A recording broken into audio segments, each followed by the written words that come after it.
Guys, तो आज हम पढ़ेंगे सेल। सेल, ठीक है, सेल काफी बार सुना आपने सेल क्या होता है। हाँ ठीक है, स्ट्रक्चर फंक्शन होता है, फंडामेंटल यूनिट ऑफ लाइफ होता है। सबसे पहले तो लुक अराउंड योर सेल्फ, अपने आसपास देखिए, देखिए, आई रियली मीन इट, देखिए हमको क्या देखने को मिलता है। हमने दो चीजें ऑब्जर्व कर सकते हैं। पहला, non living things and the living things, दो चीजें हम ऑब्जर्व कर सकते हैं हमारे पूरे यूनिवर्स में, abiotic things and the biotic things, ठीक है। अब इन दोनों को डिफरेंशिएट करने में कि भैया कौन सी चीज नॉन लिविंग है और कौन सी चीज लिविंग है, इन दोनों को डिफरेंशिएट करने में सबसे बेसिक जो चीज है वो है सेल। जिसके पास सेल होगा वो लिविंग होगा और जिसके पास सेल नहीं होगा वो नॉन लिविंग होगा, ठीक है। ये है difference between non living cells and the living organisms and the non living organisms, ठीक है। इसी वजह से हम सेल को क्या बोलते हैं, structural and fundamental unit of life. यही रीजन है हम सेल को ऐसा बोलते हैं, ठीक है। हो गया। अब देखिए सेल जो होता है वो इतना इंडिपेंडेंटली स्टेबल होता है कि वो अकेले एसेंशियल फंक्शंस ऑफ लाइफ है उसको परफॉर्म कर सकता है। जैसे कि हम अमीबा में देखते हैं, अमीबा अपने फूड को इनगल्फ भी करता है थ्रू सूडोपोडिया, फिर उसको डाइजेस्ट भी करता है, फिर उसको डाइजेशन भी करता है उसका, ठीक है, उसको एक्सक्रीट आउट भी करता है। तो यानी कि जो सेल है वो अपने बेसिक लाइफ फंक्शंस को, एसेंशियल फंक्शंस ऑफ लाइफ जो होते हैं हमारे, उनको परफॉर्म कर सकता है सेल। अब तो बात की बात है क्या, देखो सेल मिल जाते हैं, फिर टिश्यूज बनाते हैं, फिर टिश्यूज से ऑर्गन सिस्टम बनता है हायर लेवल ऑफ ऑर्गेनिज्म के लिए, यानी कि जिनकी कॉम्प्लेक्सिटी बढ़ती जाती है। पर हाँ, अगर हम बेसिक उस पर देखें, सरफेस लेवल पे देखें, ठीक है, प्रोफाउंड लेवल पे देखिए हम, तो हम ये देख सकते हैं कि यार जो अपना सेल है वो इंडिपेंडेंटली एग्जिस्ट कर सकता है, ठीक है, वो स्टेबल है अकेले रहने पर भी, ठीक है, उसको किसी की जरूरत नहीं है ज्यादा, ठीक है। ये सेल हो गया। अब ये मैंने आपके सामने बनाया सेल। ये क्या है, सेल। हर एक सेल के अंदर हमको एक डेंस मेम्ब्रेन बाउंड ऑर्गेनेल देखने को मिलता है। What is organelle? ऑर्गेनेल क्या होता है, ऐसा पार्ट सेल का जो कि उसके फंक्शंस ऑफ लाइफ को करने में हेल्प करता है, ठीक है। इट इज अ पार्ट, यानी कि जैसे स्कूल है, स्कूल को रन कौन करता है, प्रिंसिपल, पर प्रिंसिपल के ऑर्गेनल्स कौन है, स्टाफ मेंबर्स। वैसे ही जो सेल है इसके जो पार्ट्स है सेल के, जो इसको हेल्प करते हैं अपने बेसिक फंक्शंस ऑफ सेल को परफॉर्म करने में, उसको बोलते हैं ऑर्गेनेल। अब इसके बाद सबसे पहले अगर मैं ऑर्गेनेल बोलूं तो एक आता है डेंस मेम्ब्रेन बाउंड ऑर्गेनेल, जिसका बोलते हैं न्यूक्लियस। अब हर एक न्यूक्लियस के अंदर, न्यूक्लियस तो एक ही होता है इसके अंदर, न्यूक्लियस के अंदर हमको क्या देखने को मिलता है, इसमें क्रोमोसोम। क्या देखने को मिलता है इसमें हमको, क्रोमोसोम। क्रोमोसोम के अंदर हमको देखने को मिलता है डीएनए। क्या देखने को मिलता है, डीएनए। और डीएनए के अंदर क्या होता है हमारा, जेनेटिक मटेरियल, हम सब जानते हैं। और जेनेटिक मटेरियल हमारा क्या करता है, हम कैसे दिख रहे हैं, हमारे फिनोटाइपिक कैरेक्टर्स को डिफाइन करता है अपना डीएनए, ठीक है, जो हम अपने पेरेंट्स से इनहेरिट करते हैं। तो क्या हुआ, ये भी डेंस मेम्ब्रेन बाउंड ऑर्गेनेल है, जिसको हम बोलते हैं न्यूक्लियस। न्यूक्लियस के अंदर क्रोमोसोम है, क्रोमोसोम के अंदर डीएनए है, और डीएनए के अंदर क्या है, जेनेटिक मटेरियल, ठीक है। अब हमारे सेल के पास एक आउटर कवरिंग भी होता है, जिसको हम बोलते हैं सेल मेम्ब्रेन। हमारे ऊपर भी ऐसे कितनी कवरिंग है, स्किन की कवरिंग हमारे ऊपर, वैसे सेल के ऊपर किसकी कवरिंग होती है, सेल मेम्ब्रेन की कवरिंग होती है, ताकि इसको आउटर कोई भी मतलब कोई भी जैसे पैथोजन जो है अटैक ना कर दे। या फिर हमारे अंदर हमारे अंदर भी इस समय काफी सारे पैथोजन है, हमको पता होना चाहिए चीजें, तो उस पर अटैक ना कर दे, फिर कुछ भी ऐसा गलत ना हो, इस वजह से सेल मेम्ब्रेन है इसके ऊपर, ठीक है। अब इसके पास सिर्फ एक ऑर्गेनेल नहीं होता है, इसके पास काफी सारे ऑर्गेनेल्स होते हैं। जैसे कि आपको बताऊं, mitochondria, endoplasmic reticulum, Golgi complex, lysosomes, ribosomes, microbodies and the vacuoles, ये सारे इसके पास होते हैं। और मैं आपको एक चीज, एक और बहुत इंपॉर्टेंट कंपोनेंट बताऊं सेल का, तो वो होता है ये fluid, semi fluid, not fluid, semi fluid होता है, इसको बोलते हैं साइटोप्लाज्म। इसको हम क्या बोलते हैं, साइटोप्लाज्म। साइटोप्लाज्म जो होता है वो मेन अरीना होता है सेलुलर एक्टिविटीज। जितनी भी सेल के अंदर एक्टिविटीज होती है जिसकी वजह से सेल इंडिपेंडेंटली ग्रो कर रहा है, जिसकी वजह से सेल जो है वो जिंदा है, वो सारी रिएक्शंस जो होती है वो किसमें होती है, साइटोप्लाज्म में। हम लिविंग है, हमें क्यों हो रहा है, क्योंकि हमारे बॉडी के अंदर रेगुलर बेसिस पे मेटाबॉलिक रिएक्शंस हो रही है। पर सेल जो है वो लिविंग कैसे है, क्योंकि सेल के साइटोप्लाज्म में सेलुलर रिएक्शंस हो रही है ऑन द रेगुलर बेसिस, इस वजह से हमारा जो सेल है वो लिविंग है, ठीक है। तो साइटोप्लाज्म मेन अरीना है किसका, सेलुलर एक्टिविटीज, जहां पर क्या होती है, रिएक्शन होती है सेल की, जिस वजह से सेल हमारा जिंदा है, ठीक है। अब मैं आपको एक बहुत इंपॉर्टेंट ऑर्गेनेल की बात बताती हूँ, जो होता है राइबोसोम। क्या होता है वो? राइबोसोम। राइबोसोम जो होता है वो एक नॉन मेम्ब्रेन बाउंड ऑर्गेनेल है, नॉन मेम्ब्रेन बाउंड ऑर्गेनेल। अभी तक मैंने आपको जितने भी ऑर्गेनेल बताए सारे के सारे मेम्ब्रेन बाउंड है, चाहे न्यूक्लियस हो गया, ठीक है, चाहे वो हो गया माइटोकॉन्ड्रिया हो गया, ईआर हो गया, गोल्गी कॉम्प्लेक्स हो गया, लाइसोसोम हो गया, पर हमारा जो राइबोसोम है वो नॉन मेम्ब्रेन बाउंड ऑर्गेनेल है।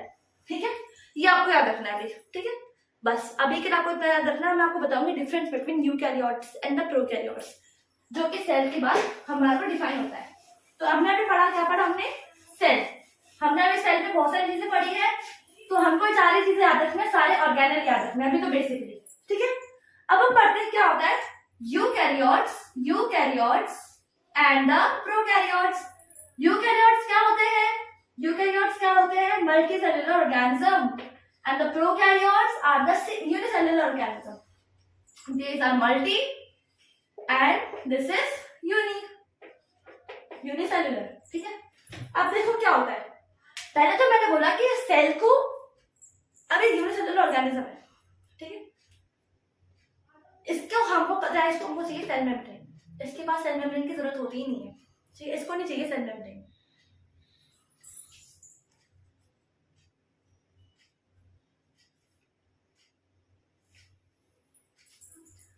तो अब हम किसकी बात कर रहे थे? प्रोकैरियोट्स। प्रोकैरियोट्स जो होता है, प्रोकैरियोट्स के पास एक सेल होती है।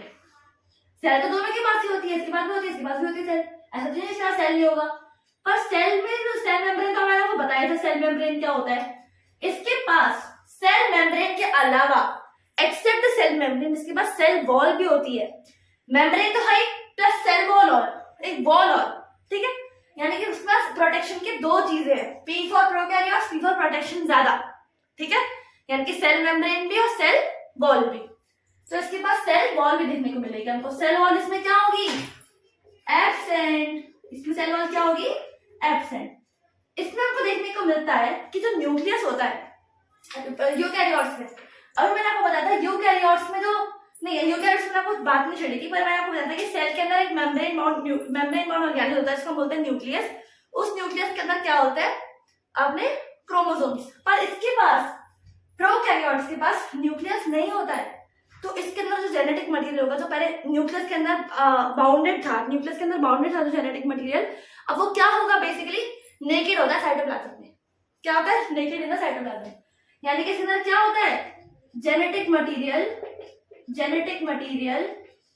Is naked in the cytoplasm, और इसके अंदर जेनेटिक मटेरियल क्या होता है? Genetic material is bounded in the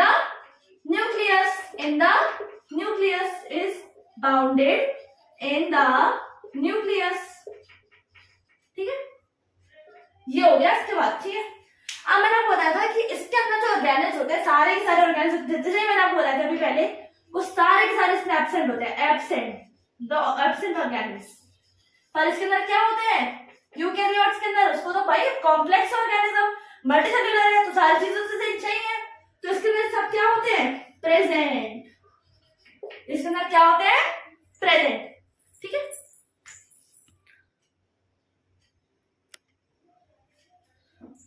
तो इसके अंदर जो जितने भी ऑर्गेनेल्स होते हैं, जो मैंने आपको बताया था माइटोकॉन्ड्रिया, ये सब इसके अंदर क्या होते हैं? एब्सेंट। और इसके अंदर क्या होते हैं? सारे ऑर्गेनेल्स प्रेजेंट। भाई जितना कॉम्प्लेक्स ऑर्गेनिज्म, उसको इतने सारे नीड्स चाहिए क्या? मुझे ये वाला फंक्शन भी परफॉर्म करना, मुझे इसके लिए ये वाला ऑर्गेनेल लगेगा, ये वाला करना इसके लिए ऑर्गेनेल लगेगा, पर ये तो है यूनिसेलुलर ऑर्गेनिज्म, तो इसके कितने ही फंक्शंस हो जाएंगे, वैसे अपन याद रखना है। ठीक है, अब मैंने बोला था राइबोसोम्स। राइबोसोम जो होता है वो इसके अंदर होता है, राइबोसोम, क्योंकि कैसा ऑर्गेनेल होता है?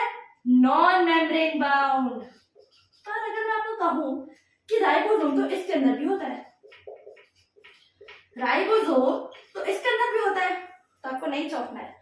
राइबोसोम एक अकेला ऐसा ऑर्गेनेल है जो कि नॉन मेम्ब्रेन बाउंड है और जो कि दोनों में मिलता है, prokaryotes as well as eukaryotes. ठीक है, ये आपको दोनों में देखने को मिलता है। प्रोकैरियोट्स में राइबोसोम कहां मिलता है? इसकी लोकेशन क्या होती है? क्लोरोप्लास्ट। क्लोरोप्लास्ट में को देखने को मिलता है हमारा राइबोसोम, किसके अंदर? किसके अंदर? प्रोकैरियोट्स के अंदर। और राइबोसोम यूकैरियोट्स में क्या देखने को मिलता है अपन को? Mitochondria, mitochondria and the rough ER, and the rough ER। ये आपको सब बाद में बताया जाएगा। हर एक ऑर्गेनेल आपको डिटेल में बताऊंगी मैं बाद में, हर एक ऑर्गेनेल के फंक्शन और उसकी हर एक डिटेल के अंदर हम हर एक ऑर्गेनेल के डिटेल के अंदर डिटेल में हम जाएंगे, ठीक है। पर अभी के लिए इतना। तो राइबोसोम एक अकेला ऐसा ऑर्गेनेल है जो कि दोनों में पाया जाता है, हालांकि नॉन मेम्ब्रेन बाउंड ऑर्गेनेल है फिर भी वो दोनों में पाया जाता है। प्रोकैरियोट्स में राइबोसोम कहाँ पाया जाता है? क्लोरोप्लास्ट में। और यूकैरियोट्स में राइबोसोम कहाँ पाया जाता है? माइटोकॉन्ड्रिया और रफ ER में, ठीक है। ये था हमारा main difference between prokaryotes and the eukaryotes. अब देखो मैं प्रोकैरियोट्स में थोड़ा सा और डिटेल में जाती हूँ, ठीक है। प्रोकैरियोट्स में थोड़ा सा और डिटेल में जाते हैं कि यार प्रोकैरियोट्स एक्चुअल में होते क्या है, ठीक है। प्रोकैरियोट्स हमको पता है, प्रोकैरियोट्स एक अलग चीज हो गई कि यार वो फिर तो हम उसको एनिमल किंगडम में जाना पड़ेगा। पर प्रोकैरियोट्स एक्चुअल में क्या होता है, ठीक है। प्रोकैरियोट्स, अब मैंने मान लो एक प्रोकैरियोट की एक सेल बनाई, ये मैं क्या बना रही हूँ? एक प्रोकैरियोटिक सेल, प्रोकैरियोटिक सेल मैंने बनाई, प्रोकैरियोटिक सेल, प्रोकैरियोटिक सेल, ठीक है। सबसे पहले मेरे को क्या बनाना था? P फॉर प्रोकैरियोटिक और P फॉर एक्स्ट्रा प्रोटेक्शन, यानी कि सेल मेम्ब्रेन। सेल मेम्ब्रेन तो मैंने बना दिया, सेल मेम्ब्रेन तो उसमें भी होती है यूकैरियोट्स में। अच्छा हाँ, एक्स्ट्रा तो सेल वॉल भी बनेगा, सेल वॉल। ये क्या है? सेल वॉल, एक एक्स्ट्रा चीज जिसमें जो किसमें थी? प्रोकैरियोट्स में थी, ठीक है। अब मुझे इसमें क्या बनाना है? अपना साइटोप्लाज्म। सॉरी, साइटोप्लाज्म क्या दोनों में होगा, चाहे यूकैरियोट हो चाहे प्रोकैरियोट हो, ठीक है। साइटोप्लाज्म। अब मैंने इसमें एक चीज बना रही हूँ, आपको बताना वो क्या है, ठीक है। ये मैंने बनाई एक चीज, ये क्या है? This is the naked genetic material, the naked genetic material. Why it is a naked genetic material? Because it lacks nucleus, because it lacks nucleus, क्योंकि न्यूक्लियस के अंदर क्या था? Nucleus, the genetic material was bounded within the nucleus, पर इसमें nucleus absent है, it lacks nucleus, that is why the genetic material is naked here, ठीक है। तो इसमें जेनेटिक मटेरियल जो है वो नेकेड हो गया। अब जेनेटिक मटेरियल क्या होता है प्रोकैरियोट्स का? एक सिंगल क्रोमोसोम। जेनेटिक मटेरियल, अगर मैं एक जीनोम की बात करूं, वन जीनोम यानी कि एक जेनेटिक मटेरियल की बात करूं, अगर मैं इसको बिल्कुल पर्टिकुलरली बोलूं तो एक जीनोम यानी कि एक जेनेटिक मटेरियल में एक क्रोमोसोम में एक DNA होता है। यानी कि मैं अगर एक क्रोमोसोम की बात करती हूँ, देखो एक क्रोमोसोम तो कई सारे होते हैं, ठीक है। पर मैं पर्टिकुलरली एक क्रोमोसोम की बात करती हूँ। एक क्रोमोसोम में क्या होता है? एक सिंगल या फिर एक सर्कुलर DNA। किसके अंदर होता है? प्रोकैरियोट्स में। किसके अंदर होता है? प्रोकैरियोट्स में। प्रोकैरियोट्स में एक और खास बात है कि प्रोकैरियोट्स में जीनोम के अलावा, जो यहाँ पे है हमारा, ठीक है, इसके अलावा भी आउटसाइड में हमको कुछ सर्कुलर DNA देखने को मिलते हैं, single circular DNA outside of the genome, outside of the genetic material. Prokaryotes में outside of the genetic material, ठीक है, हमको और देखने को मिलते हैं सिंगल सर्कुलर DNA प्रोकैरियोट्स में सिर्फ और सिर्फ। और ये सिर्फ इसमें देखने को मिलते हैं। वो प्रोकैरियोट्स में भी क्या कैटेगरी होती है? प्रोकैरियोट्स में सिंगल सेलुलर ऑर्गेनिज्म होते हैं, कुछ हो सकता है प्रोटोजोन, ठीक है, प्रोटोजोन हो गया, और बैक्टीरिया हो गए, ये सब होते हैं, ठीक है। बैक्टीरिया, मेनली बैक्टीरिया में हमको देखने को मिलता है क्या? प्लाज्मिड्स। अब प्लाज्मिड्स क्या होते हैं? प्लाज्मिड्स होते हैं, वो होते हैं single circular DNA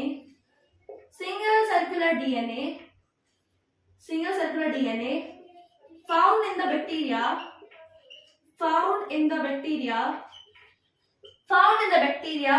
outside of the genetic material, outside of the genetic material। तो क्या होता है हमारा? प्लाज्मिड्स, जो कि ना यूकैरियोट्स में देखने को मिलता है। तो ये प्रोकैरियोट्स का क्या हो गया? एक कैरेक्टरिस्टिक फीचर। बाद में अगर मैं और बताऊं प्रोकैरियोट्स के बारे में, प्रोकैरियोट्स के बाद इंक्लूजन्स होते हैं, इंक्लूजन बॉडीज होते हैं जहाँ पे वो अपने वेस्ट मटेरियल को स्टोर कर सकते हैं, ठीक है। वो मैं आपको फर्दर आगे पढ़ाऊंगी डिटेल में। और इंक्लूजन बॉडीज होती है इसके अंदर। और इसके पास होते हैं मीजोसोम्स जो होता है वो उनके सेल मेम्ब्रेन की इनफोल्डिंग्स होती है। इनकी जो सेल मेम्ब्रेन होती है, ये सेल मेम्ब्रेन जो है इनकी, इनकी स्पेशल इनफोल्डिंग्स होती है मेसोसोम, जो कि किसमें हेल्प करती है, डीएनए रेप्लिकेशन, रेस्पिरेशन और भी फर्दर डिटेल्स जो होती है, यानी कि डीएनए रेप्लिकेशन हो गया, रेस्पिरेशन हो गया, और आपको क्या बताऊं, distribution of the daughter cells का, ये सब जितने भी फंक्शंस होते हैं ये मेसोसोम परफॉर्म करते हैं। तो मेसोसोम एक और इसका क्या हो गया, मेसोसोम इसका एक और क्या हो गया कैरेक्टरिस्टिक फीचर, किसका, प्रोकैरियोट्स का, सिर्फ और सिर्फ किसका, प्रोकैरियोट्स का। तो आज हम इतना ही पढ़ेंगे। प्रोकैरियोट्स में मैं आपको डिटेल में नहीं गई हूँ, अभी प्रोकैरियोट्स का भी हमने ओवरव्यू देखा। हमने आज क्या क्या पढ़ा है, सेल क्या होती है, सेल का ओवरव्यू पढ़ा है हमने, और प्रोकैरियोट्स का ओवरव्यू पढ़ा है। प्रोकैरियोट्स हम डिटेल में नहीं गए अभी भी, ठीक है। तो that is it for today, thank you.